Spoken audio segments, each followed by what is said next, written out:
It is a gloriously sunny morning here at Misano. Welcome to the GT4 European Series powered by RAFA Racing Club's second event of the season, a doubleheader as ever, and the cars making their way down the pit lane in readiness for the first part of the first qualifying session. It is a slightly different format this weekend because of the size of the entry, which is absolutely huge, and the fact that qualifying is pretty brief anyway. We have the sessions split so that for Q1A, it is the silver drivers, and then Q1B, drivers from Pro-Am and Am, and then for the second session, it's the same principle all over again, as the cars will be again split, really, so that you don't have the endless problem of people tripping over one another on a very crowded circuit. So that's part of the reason for this new format for the qualifying session that we have this morning. And as the cars venture down the pit road, we've got one or two new entries, we've got some old faithfuls, we've got some familiar drivers coming to the series. It's going to be a really busy weekend and some very good racing in prospect, no doubt about it, for the GT4 European Series, which goes from strength to strength, that's for sure. And as the drivers then now make their way to the end of the pit lane, they're the Borusan Automotive BMWs that are good to go. One of which is to be driven by Jagish Gedich and Pedro Ibrahim, the other by Berke Bessler and Gabriele Piana, last year's silver champion. He stays loyal to BMW but splits or moves to a different team for this year. Others to keep an eye on will be including Robert Consani, sharing with Benjamin Lariche. And the fast lane open then for the first group of cars. Misano, a regular feature of the GT4 European Series calendar. GT4 European Series by name came about in 2017, and only 1 year since then has the championship not been here. You can see the great variety starting to line up at the end of the pit lane, including BMW, Porsche, Aston Martin, McLaren nestling in the background as well. And for some of the drivers, they just have to bide their time before they are allowed out on track. But this very, very busy entry list will be released shortly, and then we will be ready to go for the first part of qualifying.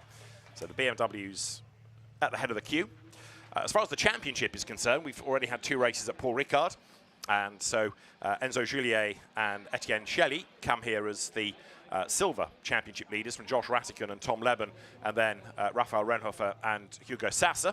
In the Pro-Am competition, it is Finn Zulauf and Stanislav Safronov, with Alexander Weintraub and Max Kronberg all tied on 44 points apiece, having had a win and a second each at Paul Ricard. And in Am, Laurent Hergon and Pascal Hutto are the leaders in their Alpine with 2 wins. They rather dominated the Am competition when we were in the south of France. So again, very high temperatures for the drivers. They were doing the free practice sessions yesterday, and now it is this all-important 20-minute qualifying period. And so the session is 20 minutes long, but 10 minutes per group. So as ever, very, very important not to squander a lap with track limit abuses or making any other sort of mistake and throwing away a lap, because you've got to be not only quick but precise.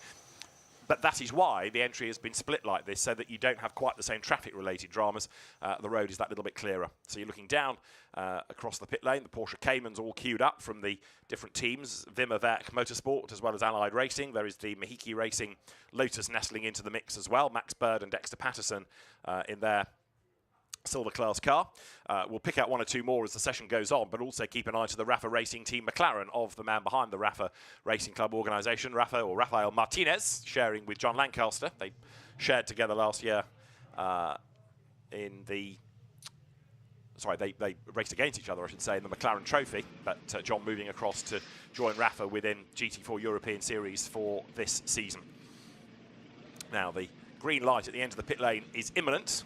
And as you look at the BMW that Ricardo van der Ende and Benjamin Lessen share, that car poised, ready to go.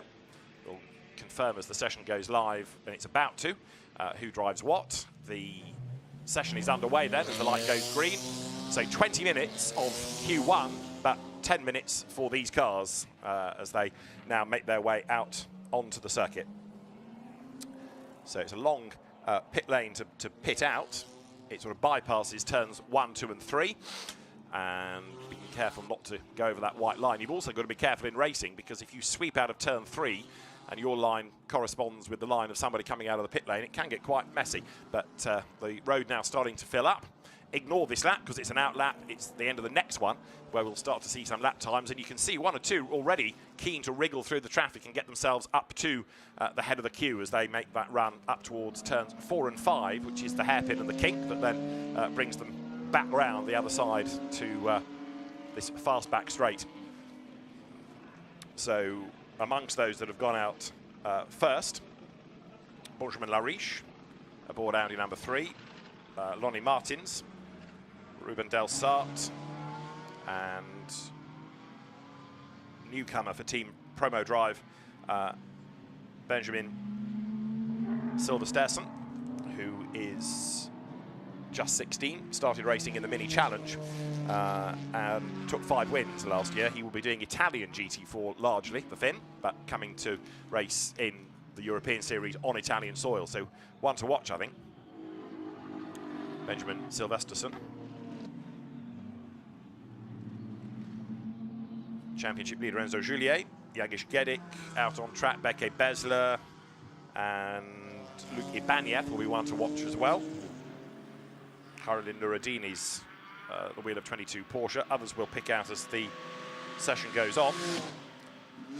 But there, first over the timing line then, is number 12, Beke Besler, sharing this year with Gabriele Piana. And that's quite a formidable combination because we know that Beke Besler has been quick in this car, in this team for a number of seasons. And Gabriele Piana, who has become a bit of a GT4 specialist and a BMW specialist. So he had it all together. And having the reigning silver champion on board is a very shrewd move, I would have thought. So the team looking for great success this year.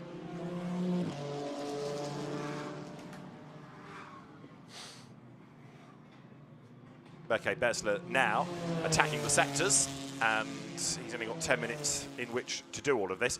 One of the dangers of a session like this is you keep one eye on the timing screen, but the other has to be on the message line to see if anybody is being penalised for abusing track limits. We had a huge number in one of the GT3 sessions yesterday. It was into the thousands, 6 parts of the circuit being policed, and over the course of 90 minutes, the number of track limit offences just grew and grew and grew.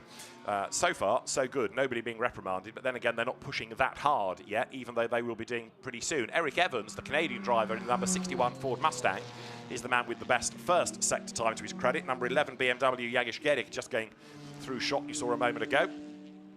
Remember, though, that this is not the entire field. This is, at the moment, only the silver entered cars, and silver is the biggest entry with 26 of them. There are 15 in Pro-Am, there are 8 in Am, and big lose there from Beke Besler. Now that might well, depending on whether that's a part of the circuit where the track limits are being policed, that might incur the wrath of officialdom. He's probably penalised himself, in fairness, by being so ragged out of all of that, but even so, he goes across the line, and the target time should be offered up as a consequence of that, which will be 1 minute 48.032. So Beke Besler, the fastest. That is Jagish Gedik in number 11. So the second of the Borasan Automotive BMWs. Luc Ibanez has just gone through for 4th. This is a replay of Beke Besler coming out of turn 15. It was all sideways, and when he finally got it under control, he was pointing at the curb on the outside, so he goes way wide. But that's not really part of the circuit where track limits are an issue, because if you are going wide there, you're not really gaining terribly much. So he has got away with that, I think. And so Beke Besler pressing on, and still the fastest, but others will get quicker, no doubt, as the session unwinds.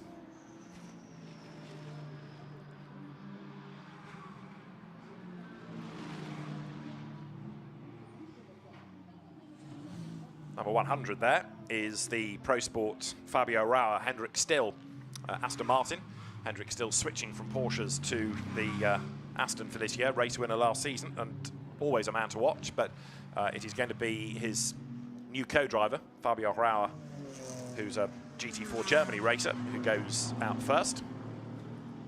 Heading up towards the timing line now. Let's see what he can do on this lap. Another car that's going quickly, number 62 Mustang, Will Moore at the wheel of it. He's got the car briefly up to 4th, make that now 5th as Fabio Rauer goes quickest of all, 1:44.4. This is Luc Ibanez, who's a perennial front runner in GT4. Sometimes he's very quick. Other days, depending on his co-driver's pace, you lose sight of him a little bit, but Ibanez in isolation, very rapid, and this lap with an absolute best in the first sector should put the Mercedes-AMG GT4 back up at the pointy end of the grid, 7th at the start of the lap, and pole position by the end of it. So really good run for Ibanez then.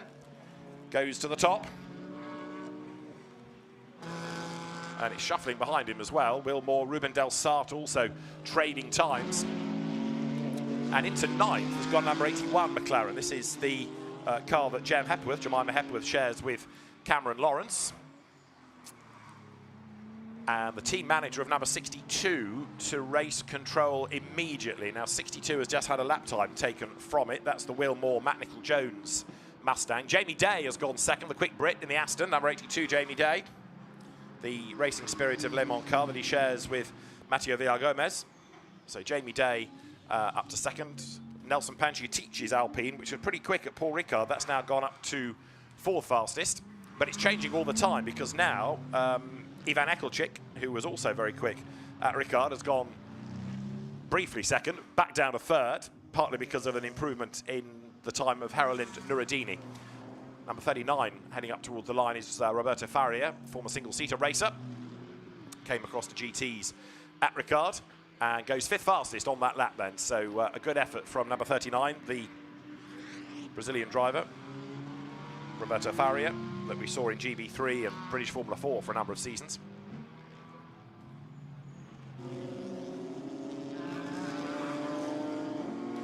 Luke Ibanez coming now up towards the line. He's still the fastest, and he might go quicker still.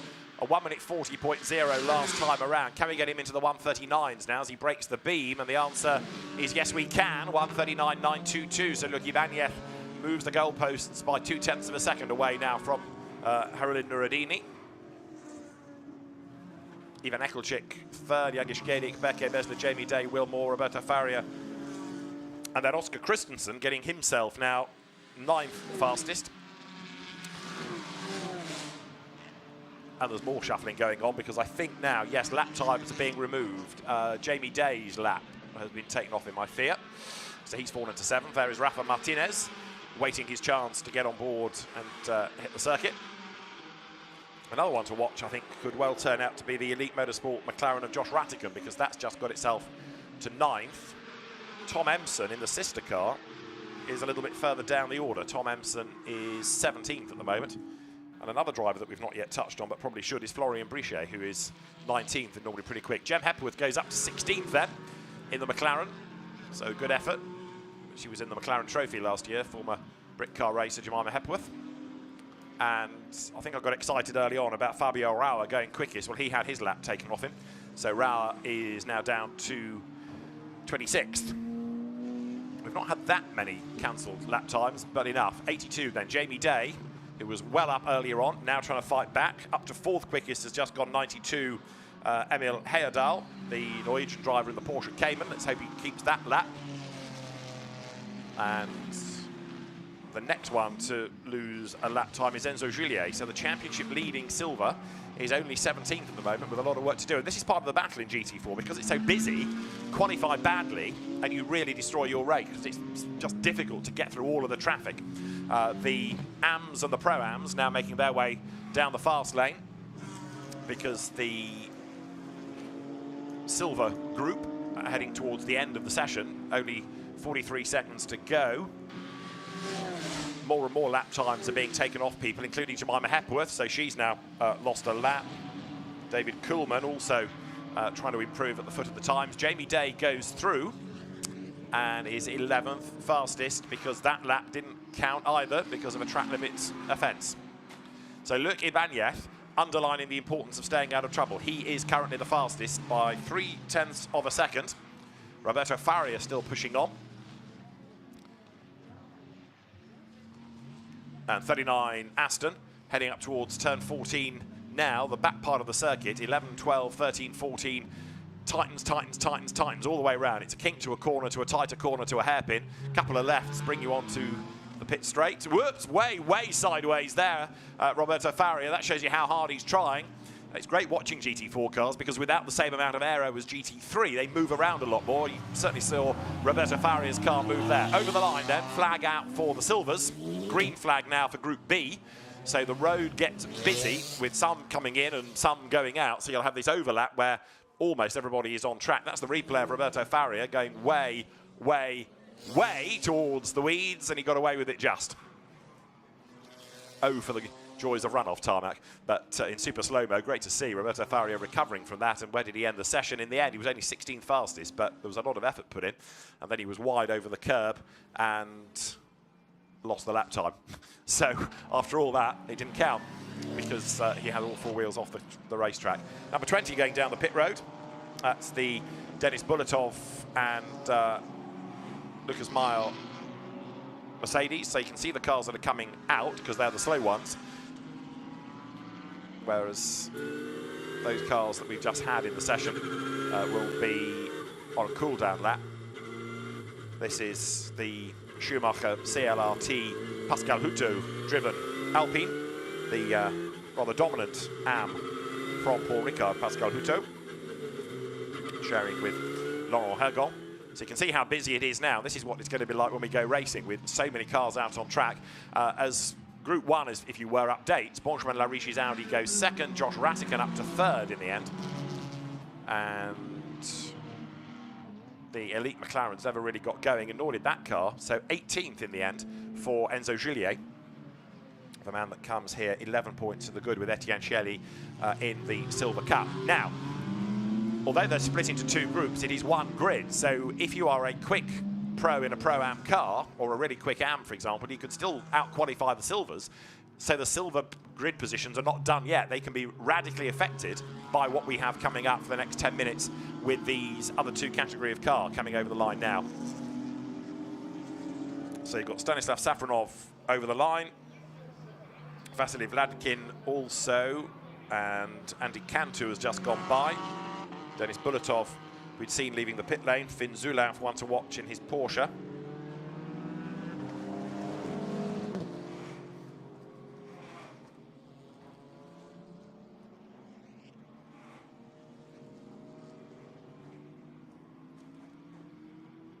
Davide Meloni, who's been a class winner here in the past in the family BMW. Julien Brichet on track. Pascal Hutto we had seen. Gustavo Xavier is out. Gabriel Yelkova on track.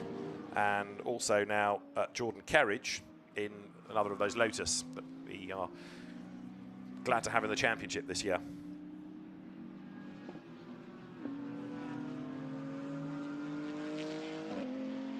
So this part of the session continues. John Lancaster out on track.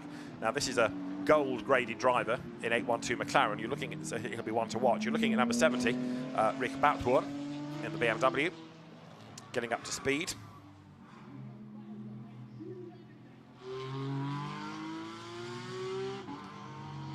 And 7, which is Stanislav Savronov, double winner at Paul Ricard on the road, but then a penalty for contact put them second in race 2, so a win and a second. But underlining that they've got excellent pace. Over the line then they go.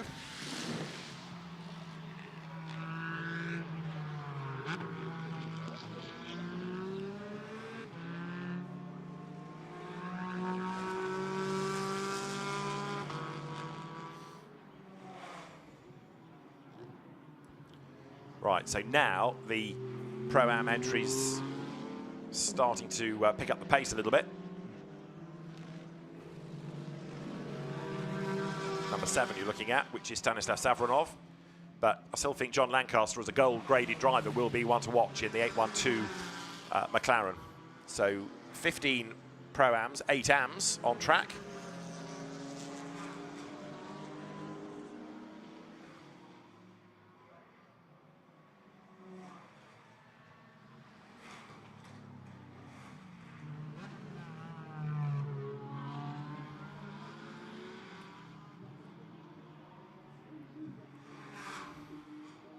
Drivers trying to find not only some clear track space, but also a bit of tyre temperature.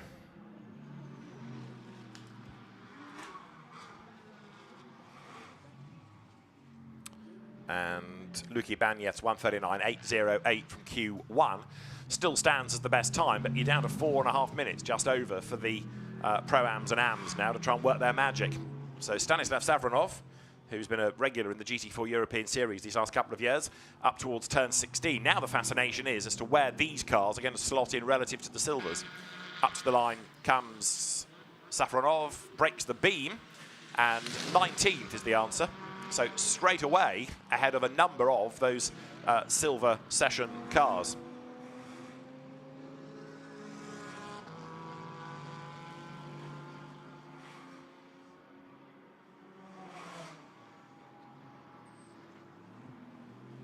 So the Aston accelerates on. That is 55 Pascal Hutto, the leading AM in the championship, and not at the moment the leading AM in the times. The leading AM is Andy Cantu in number 16.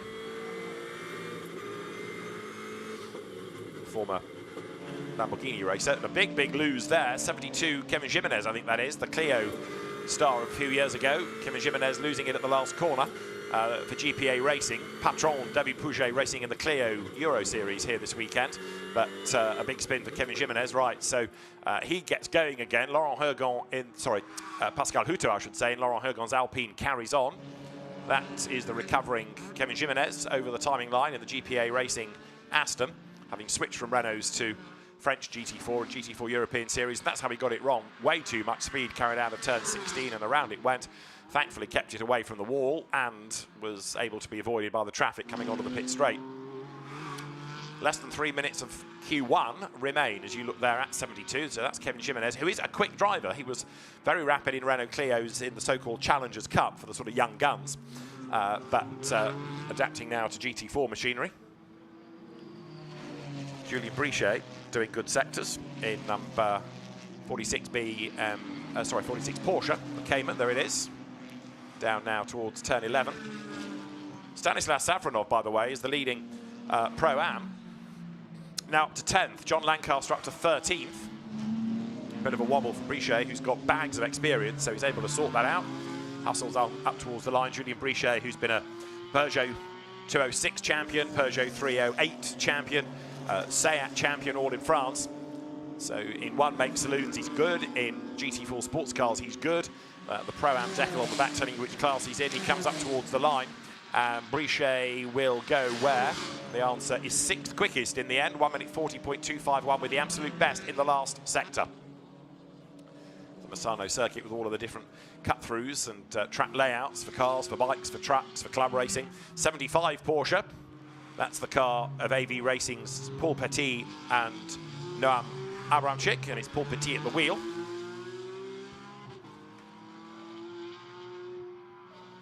And it's white livery, the car almost looking anonymous. There always used to be a sort of running joke when the good old Silverstone 6 hours or Silverstone 1,000 kilometres used to be on the calendar, and there'd always be an amateur Porsche that arrived with barely a sticker on it and would be known as the boring white Porsche. And as more deals were done over the weekend, the stickers would increase, the livery would grow. But that's not quite a boring white Porsche, but it's slightly anonymous compared to one or two spectacularly coloured cars.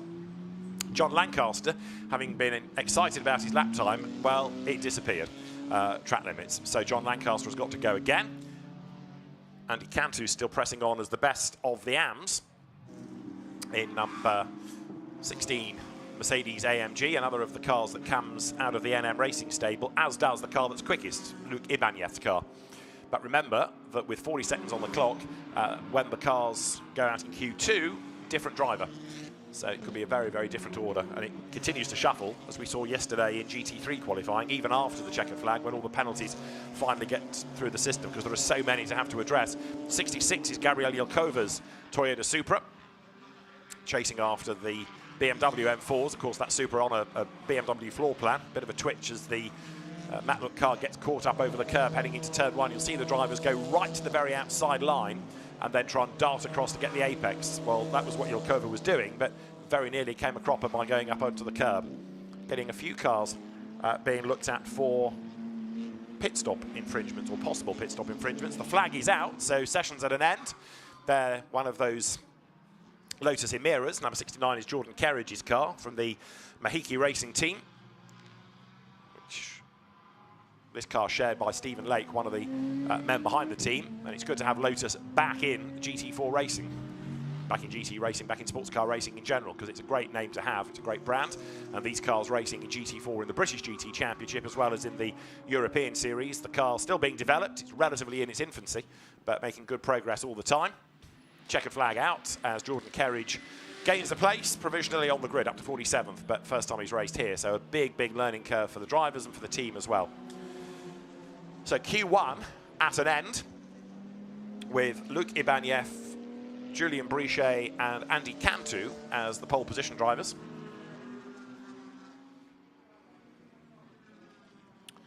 And we are about 9 minutes away from the start of Q2, and it'll be the same format with the silvers going again.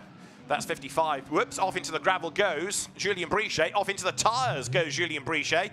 He bounces out of the tyres and rejoins. You can see the rear damage down to the wing. But Julien Brichet, now is he putting liquid on the road or just gravel? That's the man that's on pole position in Pro-Am, and he's stacked it going out of turn 13. And whether that car goes out in Q2 remains to be seen, because clearly there's rear damage. Just because it sort of bounced and he was able to drive away doesn't mean the damage isn't there, but that rear wing will need sorting out, possibly a whole new panel putting onto that car before Jean-Laurent Navarro can go out in it.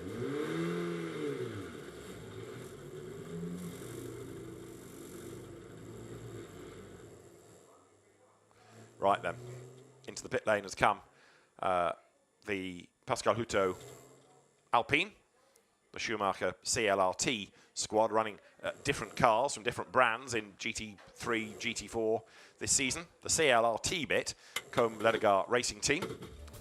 And this is how we look at the end of Q1. Luc Ibanez, the fastest by just under 0.3 of a second from Bonchemin-la-Riche. Josh Ratican up to third ahead in the end of Harilinda Adini. Emil Heyerdahl, fifth from Julien Brichet, who took Pro-Am pole before he went off. Then seventh fastest, Ivan Ekelchik, ahead of Beke Bezlev, Finn Zulauf and Stanislav Savronov, with 11th being Jagish Gedik, then Rafael Renhofer, Nelson Panchi, Tici, John Lancaster and Jamie Day to round out the top 15. 18th, Andy Cantu taking the fastest time in AM before he gives that car over to Sri Lankan Dilantha Malagamua for Q2. Matt Nicol-Jones and Will Moore's car getting itself to 20th, although that was a Will Moore time according to the timing screen rather than the graphic. One or two of those not in the correct order as shown on the timing screen, but you can see those that were in strife. Rafael Del Sart's son Ruben only 39th, Greg Gilver, who's normally very quick, he's only 40th. And Denis Bulatov didn't get a lap time in at all because of the dreaded track limit penalties. So 49th is where number 20 Denis Bulatov finds himself at the end of the first qualifying session. And of course, it's bad enough having your lap times taken off you and a bad grid position, but if you start racking up the offences and therefore the penalties when we go racing, then it really does become very serious indeed. Luc Ibanez then celebrates with pole position in Q1. And in 6 minutes' time, Q2 will be underway. So for the Silvers, a chance to, of course, they've had the time, get the second driver in and happy. Number 3 there is Robert Consani. He will be good to go, former rally man. Having turned his attention to GT4 racing a good few seasons ago now, runner-up last year, and a regular not only within the European Series, but the French Championship as well. Quite a few of these teams do double duty, as it were, just like the British teams do, like the Mahiki Racing Lotuses, for example. So Lucas Meyer taking over from Denis Bulatov now in number 20. That car set to go and needs a good time in this session because of the fact that it's way back on the grid, last on the grid for race 1, with Bulatov not getting a lap time in. One or two drivers looking a bit pensive as they get set to go. These cars race later on today at just after 4:30 local time. And now the fast lane opens down the pit lane. Again, it's the Borasan Automotive BMWs that are on their toes. Gabriele Piana Number 12, I would have thought, has got to be a candidate for pole position in this. Although it wasn't a great weekend for the BMs at Paul Ricard. 7th, Bekke Bessler and Gabriele Piana. There are the BMs heading down the pit lane with Piana at the head of the queue, and you can see going and stopping just to try and fire a bit of warmth through the brakes into the tyres so that he can push when he's on track. Third in the queue, by the look of it, is Alexandra Papadopoulos, the American driver who shares with Luc Ibanev.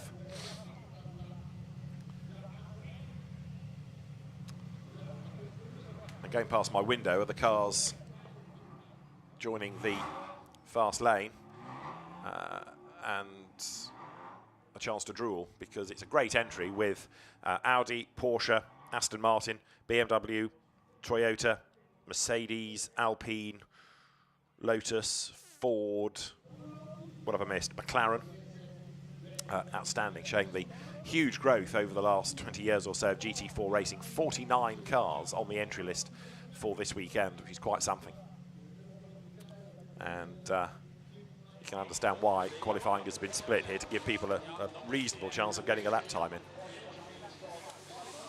Some of the drivers, of course, coming from the Scandinavian Championship, and the Toyotas from the Scandinavian Series added to the grid this year. We've had the Scandinavians having a sort of guest race in the past at Spa, hooking up with the European Championship, but this year coming into the European Series for a full assault.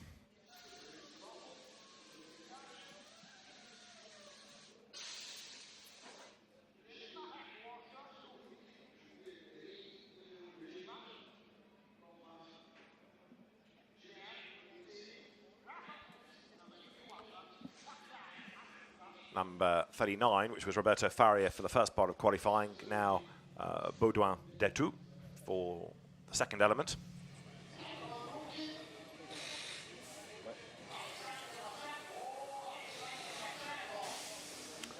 Anthony de Barn, new to the championship this year, sharing 317 BMW with Greg Gilbert, bronze graded driver, that car in the Pro-Am class. So Greg Gilbert having done the work, but moving from Audi to BMW, perhaps still adapting to a rather different type of GT4 car. There is Greg Gilbert, who is a very, very quick driver. He's proved that on innumerable occasions in the European and French championships, but still getting his hat on, I think, with this new car. There, Andrei Solokovtsev for the Taycan Continental Racing team with the Toyota GR Supra GT4 Evo. Talk about the great variety of brands, great global lineup now with not just Europeans but American drivers coming into this championship. And the teams also represented from all across Europe, with the Turkish team running the BMWs, local San Marino team, Davide Meloni, and now his father Paolo for the second part of the qualifying session. Right, so the fast lane is about a minute away from opening, as the cars are all queued up, good to go. And in a few moments' time, the race director, Gerald Doval, will give the signal, and we will be in business then for 10 minutes for these cars, 20 in total for the grid for tomorrow's race. GT3 racing just today means that GT4, in a sense, takes centre stage tomorrow, and there's been a bit of discussion over the last season or so as to whether the GT4 European Series can headline an event on its own, because the entry is so strong these days, it's almost a shame that it becomes subordinate to GT3. But the championship has just really come of age in the last 4 or 5 years, and it's a credit to SRO, because in the early days GT4 was a slow burn, but Stefan Rattel and his team stuck with it. It finally clicked really when different manufacturers came, prompted by Porsche, who wanted to use the GT4 nomenclature on the Cayman, and were convinced, well, yes, you can use it, but as long as you build a car and come and race them. So as soon as Porsche started selling cars, all the other manufacturers followed suit, and now it's the place to be, because GT4 racing is successful all over the globe, whether it's America, Asia or Australia. never mind Europe, and out pour the cars then. Just like we saw in Q1, a number of them eager to get through the traffic. 62 Mustang there is now Matt Nicol-Jones, the team boss of Academy Motorsport. Andrew Dean is the sort of on-site team manager, but it's Matt's name above the door, and he'll be a man to watch, that is for sure. But I still think Gabriele Piana, who was a race winner here last year, pole positions last year, Benjamin Lariche and Robert Consani in silver, so the same car. So Benjamin Lariche lost out. Let's see what Robert Consani can do. Denis Bulatov was a pole position winner last year. He's got no time to his name. The race wins, Gabriele Piana won the first, Berke Bessler won the second.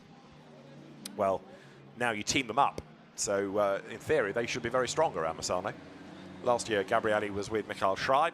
That's 91, but there's ground to a halt. That's the car of Nikolai Moller-Madsen. Now, that's definitely not what you expect of Nikolai, because he's a hugely quick driver, and he's got the car going again. So maybe that was an electrical glitch that stopped him.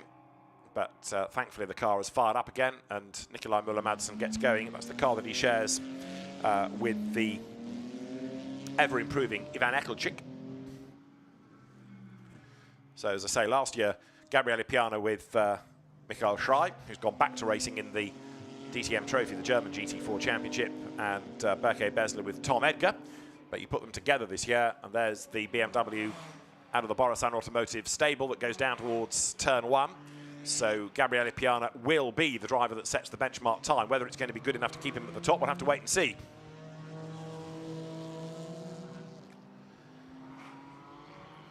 So BMW up through turn 4, and then there's a sort of kink at 5. There's the main corner followed by a bit of an add-on. When you look from overhead, it's almost 2 corners, but a bit like Luffield at Silverstone, you can take it as one long arc. And Piana then doing the best of anybody, not surprisingly, within the first sector. Others in traffic, and he's going to count some of that traffic in a moment if he's not careful. We've got a yellow flag briefly out in the middle sector, but it's now gone, so just wonder whether it's Moller-Madsen again, who is still crawling round. Yeah, that car, I think, may well have stopped again and got going, but Nikolai Moller-Madsen is clearly with a problem and is limping to the pit lane, if he can get there. So, dramas, and Piana's lost his lap because of exceeding track limits at turn 3, so Gabriele Piana will not offer up the benchmark time because it ain't going to count. Instead, Ricardo van der Ender's BMW might be the one to watch there, the L'Espace Bienvenue entered car that's been regularly seen in the French Championship, and L'Espace Bienvenue also in French touring car racing. So there are quite a few worried faces now, because if drivers can see lap times disappearing. Yellow flag out in the middle sector, and I rather fear that's Moller-Madsen's car stopping again as you look at Antoine Leclerc now, number 36 Alpine, this car that was rapid at Ricard, and is rapid here as well, shared by both Nelson Panciatici in Q1 and Antoine Leclerc. Red flag. Session is stopped, and with 6.5 minutes for these drivers, it must be because the Porsche has stopped again, I would fear. We've seen Nikolai Moller-Madsen struggling to get the car out of turn 10. And now the car's come back down the pit lane, so I don't think anybody has done a lap time, actually. Anybody that thought they had has lost it for track limits. And with the red flag out anyway, nobody getting across the line in time. And I understand that the Porsche is stranded on the circuit and can't get going again. So big problems for a very quick driver under normal circumstances, Nikolai Moller-Madsen. 22 to the pit lane. That is the Allied Racing Porsche of Leo Pichler, the Austrian driver. And the rear wing on that car, even though on Julien Brichet's it was damaged, on that car, strong enough to be used as the drag from the mechanics, just pull the car back. So some of the Pro-Ams getting ready to go. 91 crawls on out of turn 15. So 91 confirmed. It stopped on track. The timing screen says it stooped, but that perhaps sums up its morning. But it's got going again and will limp to the pit lane. That should clear the track. So basically now, once everybody is in, then a countdown can be given to get the session back underway. That's 61 Mustang, which is Marco Signoretti's car. Marco that we saw racing in British GT a couple of years ago, and reunited the American driver with the... No, he's Canadian, forgive me. With the Academy Motorsport team. Right, so the road is now clear. The team's being told they can go to the end of the pit lane, fast lane open, so the race director keen to get things underway. There's a huge amount of activity to cram into the day here, not just qualifying, but there are 6 races to get through as well over the course of the day. 2 GT3 races, plus the first race for these cars, and McLarens, and GT2, and Renault Clios. It's a very, very busy programme this weekend. So the Italian fans here being treated to some great racing. And a huge amount more overtaking, dare one propose, than there might be an hour or so up the road at Imola. Pit lane is busy, as you see, with cars being released to the fast lane, others waiting their turn for the second part of qualifying. Eric Evans looking at the data from the car that he shares with Marco Signoretti. Marco the Canadian, Eric the American driver, and who has got themselves to the head of the queue? It was one of the BMWs, that might have been Van der Ende's car. Right, Nikolai Müller-Madsen is back in as the team try to work out what it's not doing. By the look of it, keeping going, sort of heading into limp home mode would be the answer. Green flag shown, so the pit lane opens again. But this is going to be, if it wasn't pressure time before, even more so now. So one of the beauties of GT4 racing are always these jumbled grids based on the amount of traffic and track limits, but a red flag midway through is going to just throw another curveball at the teams. Nobody yet with a lap time. So the teams that are being sensible about this will tell their drivers, just get a time on the board. We'll worry about going quickly afterwards. Just get a banker lap in that's not going to be affected by track limits. Don't do anything silly. We can't afford that with really only half the session to go. And, of course, the fact that you're going to lose at least one lap coming out of the pit lane. So drivers will have about 3.5 minutes, I would propose, in order to do a time. Therefore, running it wide up the curb just isn't an option.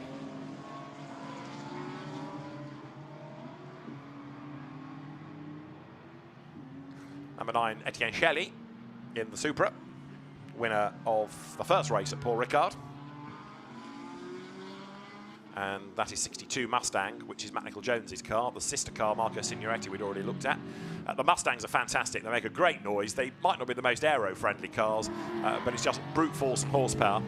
And the type of car that won the GT4 category in British GT last year. So we know that they can do the job. Matt Nicol-Jones, who made his name winning championships in Ginettas, and his team has evolved over the years from one-make sports car racing into international GT4 racing, goes across the line onto a flying lap now. The one car that hasn't ventured out yet is the Müller-Madsen Porsche, underlining the severity of the problems, really. And Matt Nicol-Jones, with a clear racetrack ahead of him, looks on it, and I'm glad about that, because the more he's on it, the better the noise from that Mustang, which just sounds fantastic. Way up the curb there. Takes a huge bite on the inside of turns 5 and 6. So Matt Nicol-Jones bettered in the first sector, in fact, by Alexandra Papadopoulos. Alex Papadopoulos, the American driver, but here is MNJ down towards turn 8 then. The Academy Motorsport Mustang hustled into the left-hander. Wide on exit, but keeps 2 wheels in contact with the tarmac. That's okay. And more lap times are being lost to Matthew Villa-Gomez. Also number 12, oh dear, Gabriele Piana in strife again, even after the green flag. So he lost one before. Lost another one now. So the driver's not heeding any suggestion of doing a banker lap. Matt Nicol-Jones, absolute best in sector 2 briefly, and then Papadopoulos behind him goes even faster. And Cameron Lawrence, who's taken over 81 from Jem Hepworth, he is now doing purple sectors as well. Mustang growling its way up towards turn 15, that left-hander, out of which he comes over the curb on exit, down towards then turn 16. And over the timing line, Matt Nicol-Jones should here offer up the target lap, and he will do. 1 minute 41.239, but then Papadopoulos goes into the 140s, 140.867. And Jody Vullo, another of the new drivers for Team Promo Drive, who returns to this championship. He briefly third. Conseni now to the top of the times there in the Audi, 140.478. So he was on pole last year. Can he do it again this season? Woo, there in the high shot, you can see a couple of cars oh so nearly coming to grief in the middle of turn 2, but contact avoided. With 2.5 minutes of Q2 Group 1 still to go.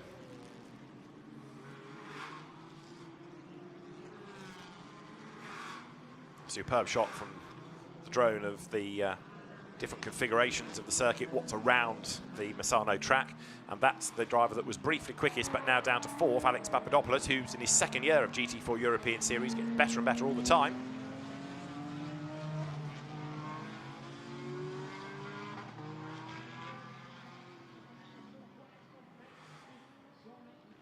And accelerating now up towards turn 13. So the NM Racing team, Mercedes, brakes hard, turns into the corner. That almost hairpin like 14, and then 2 lefts bring you onto the pit straight and up towards the timing line. Another driver going quite rapidly now, number 11 BMW, Pedro Ibrahim, up to 3rd quickest, ahead of this car of Papadopoulos, who comes onto the pit straight now, heading towards the timing line, still chasing after Matt Nicol-Jones, who will go across the line, the Mustang down to 8th, in fact, despite the earlier good pace that was being revealed from that car.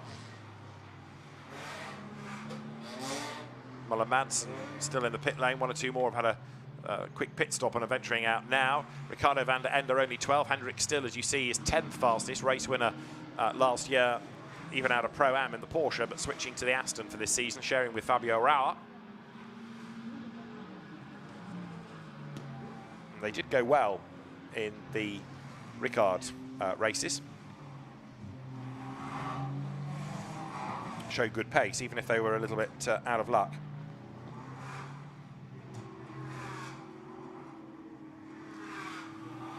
So Hendrik Still up towards the timing line and 10th at the start of his lap. As others have gone quicker, he's down to 17th. He should be able to fight back and goes through and is back up into 10th. But with McLaren's now 1 and 2, Cameron Lawrence in 81 for the RAFA Racing Club, he's fastest. And Alex Denning's Elite Motorsport McLaren is 2nd, and Tom Leben in the sister car has done the absolute best in the 1st sector. Meanwhile, this is the drone chasing up towards turn 4. That ahead of us is Hendrik Still. And the drone, oh dear, a bit wide there. Track limit offence might be looming, but he's caught right up. Look, coming into turn 6 onto that back straight, at which point the Aston's got the grunt to get away from the drone. But wonderful shots that. We'll be bringing more of those over the course of the weekend. Hendrik Still then down to 11th fastest now. Piana 3rd, so he's finally got a time on the board.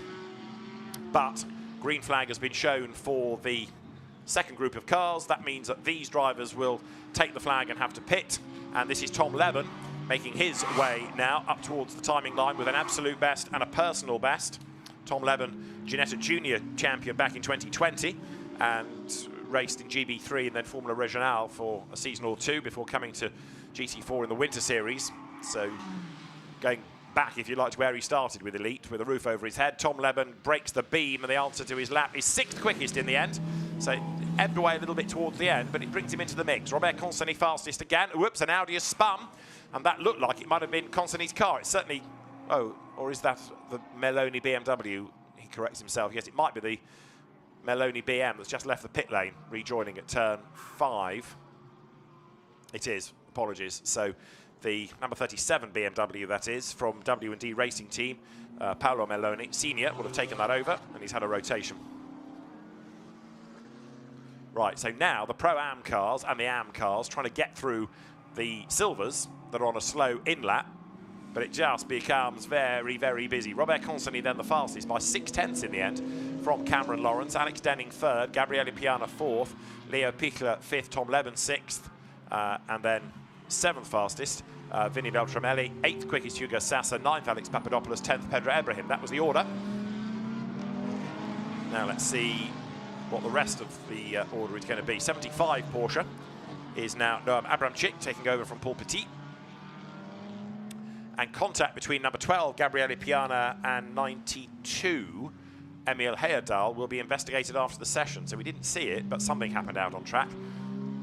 And the stewards are going to have a look at that to see if anybody is culpable and if a penalty is required in that interval between qualifying and the race. Right, number 7 you're looking at, and there's a Porsche in strife there. Now that Porsche, from memory, was in the wars somewhat. It is Mathieu Casalonga's JSB competition car. That was in the wars at Paul Ricard and has fallen foul of turn 8. Car number 3, cancellation of current lap time for a track limit offence. That was timed at 10, 20 and 13 seconds. So that should be its in lap. I don't think that's going to affect Conseni for pole position. Right, 7, Alexander Weintraub. Yes, back to the plot. This is the car that he's now taken over from Stanislav Savronov. And Alexander Weintraub with Stanislav Savronov, a race winner at Paul Ricard within the class. Of course, it will be a personal best because it's his first flying lap. So Weintraub now down towards turn 8.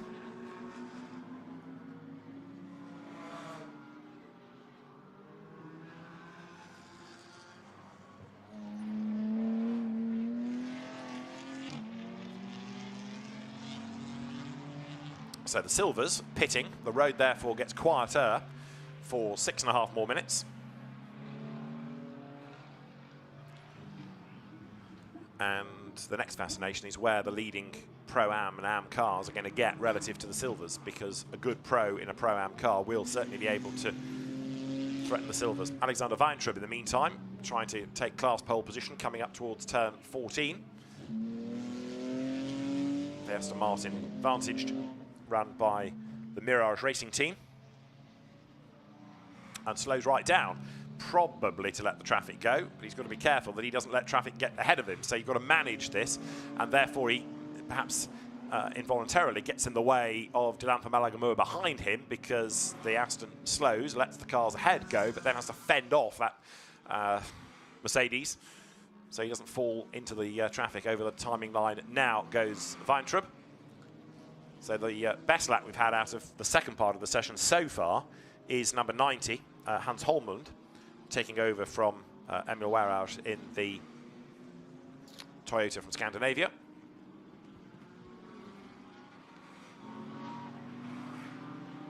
That's Dilampa Malagamua, who is always a welcome visitor to Europe, the Sri Lankan driver who has raced so many different things over the years, from Formula 3 cars in India to Moslers around Bathurst in the 224-hour races to Lamborghini Super Trofeo. We've seen him in Europe quite a bit over the last few years in either Super Trofeo or GT2, but now coming to GT4. He's a great celebrity back home with his own motoring program. And bearing in mind there aren't that many other Sri Lankan motor racing drivers, you can understand why the fame is there. Number 90, Hans Holmlund then in the Supra, on for a proper lap time this time around, which will no doubt get him into the mix against some of the silver category cars.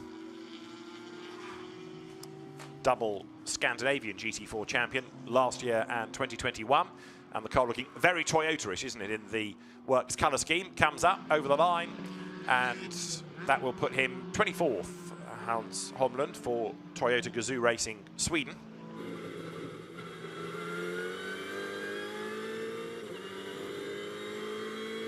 Riding on board now with Laurent Hergon in the Alpine that Pascal Hutto drove earlier on. And Laurent Hergon, we know he's quick, so this should be another car capable of mixing it with the rest. French GT class champion. Very successful in the Alpine Cup as well, Laurent Hergon, so he specialises in this kind of car. A very pretty, very quick little Alpine. And you're riding with him then coming out of turn 11 into 12. Through 13. And then 14, even tighter. Back on the power. Use the curve to get the line right for 15, curb on exit. And last corner of turn 16 onto the pit straight. Don't go too wide here because that'll be another track limit offence. Bit of correction needed up towards the line. That was okay, use the curb and no more. And so Laurent Hergon goes through. He was 42nd, he's up to 26th, though good lap time. So Hergon goes quickest in Am in the black and gold Schumacher CLRT Alpine. Another car that's not ventured out is 92, the other Wimmerwerk Porsche, Nicolas Malloy at the wheel.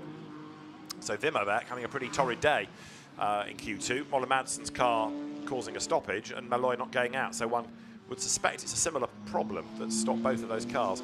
13 Supra is Andrei Solokoptsev, and he is wriggling his way towards the timing line. 27th currently, as you can see. And Solokoptsev goes very wide, coming out of turn 16 with 2.5 minutes on the clock. Over the line he will now go, and up to 23rd. So Max Kronberg we have heading Pro-Am, and Laurent Hergon we have heading Am at the moment. And this car, 812, is Rafa Martinez, currently 37th. But this could well be an improvement with a personal best within the first sector. So Rafa Martinez, who came from the McLaren Trophy last year into GT4 racing this year, racing at a tougher level and learning about some new circuits as well. And the RAFA Racing Club lending its name not only to real World Championships but also to esports, sponsors of Carrera Cup GB's esports championship this year. And Rafael Martinez himself loves his cars, loves his racing, and with John Lancaster as the co-driver, learning a lot very, very rapidly, getting up to speed now.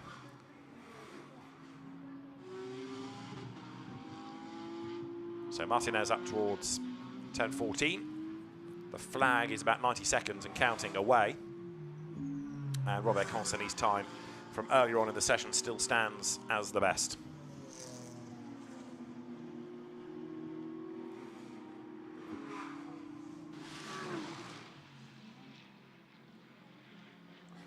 Rafa Martinez goes through, and 38th. He lost out in the last sector, so it started off okay, but then lost a bit of time towards the end of the lap. Up the curb at turn 2, which just pushes the car slightly offline for 3.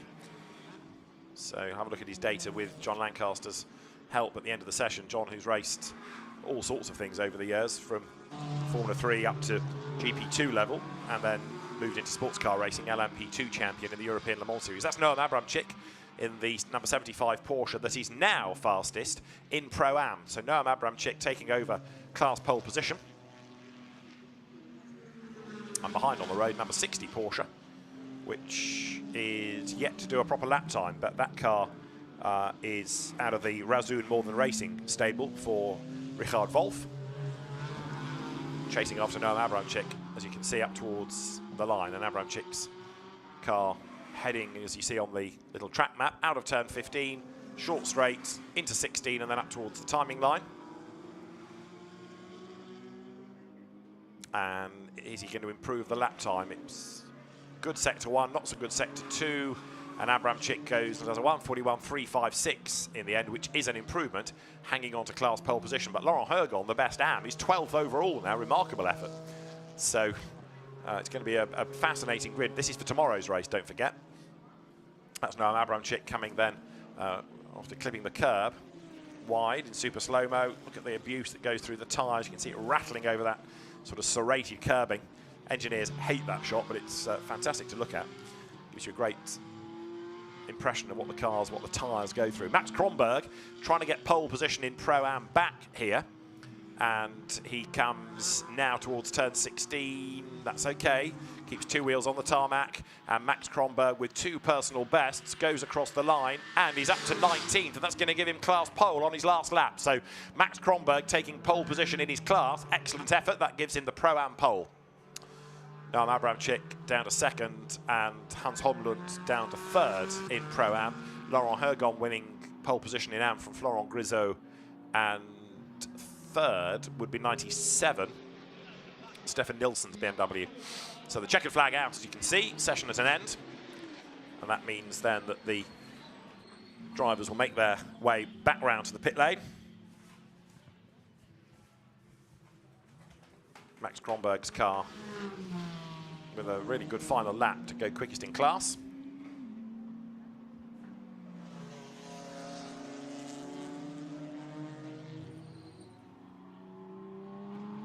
And Robert Consonny putting Audi ahead of Cameron Lawrence and Alex Denning and Gabriele Piana at the front. So McLaren behind Audi, McLaren ahead of BMW in the top 4. Then it's Porsche 5th, McLaren 6th, Porsche 7th, Aston Martin 8th, Mercedes 9th, BMW 10th, Toyota 11th, Alpine 12th, Aston Martin 13th, Lotus 14th, Dexter Patterson, we didn't really touch on this, but the former touring car racer, up to 14th fastest, great effort for Mahiki Racing, and then Matteo Villagomez 15th in another of the Astons. The best Ford, 18th, Matt Nicol-Jones, and that's your top in Pro-Am, 19th for Porsche of Max Kronberg, making his way now round to pit in.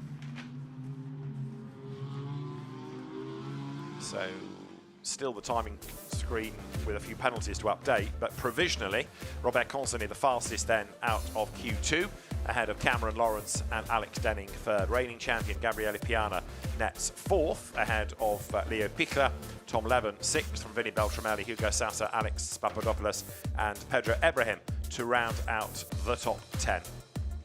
Laurent Hergon taking an AM pole, Max Kronberg taking a Pro-Am pole at the end of the session. So Max Kronberg will be a very happy man getting one over Noam Abramczyk in this car that he shares this year with Finn Zulauf. And we look forward to tomorrow's race, for which this grid has been set, but they have another race, of course, the first of the weekend, just after 4:20 today. Robert Consonny then takes pole position. You can see the rest of this massive order of 49 cars, although at the tail end of it, 3 Porsches that never got a lap time in. Richard Wolf lost his for track limits, and Nikolai Moller-Madsen and Nicolas Malloy never went out in Q2 to do a lap time. Problems then for the 2 Wimmer Werk Racing entries. But Robert Consonny celebrating by being 0.6 of a second faster than the opposition in that session.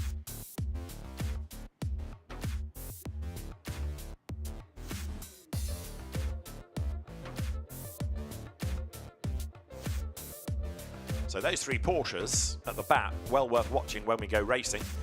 But today's race will have a very different look to the grid as we look back at some of the highlights of that session, which began with Luc Ibanieff hustling along for NM Racing and taking the top time in the first of the qualifying sessions, Q1 Group 1. Luc Ibanieff for NM Racing team looking very, very strong, and that car unstoppable in the first part of qualifying. The car given over to Alex Papadopoulos, who was 9th in Q2, but the Mercedes hard to stop in that first part of qualifying earlier on in the morning. Robert Consonny and Benjamin Lariche having taken the pole position each last year. Robert Consonny carrying on the trend, and he was the fastest in the second qualifying session for the Silvers, despite running a little bit wide up at turns 4 and 5. But the Audi proving yet again that although it's not as numerically popular anymore, it's still a very competitive car. And Consonny and Lariche know this, and so does the Team Speed Car squad that operates it inside out. So it remains a very useful proposition in terms of a race victory. Robert Consonny fastest in his session by 0.6 of a second.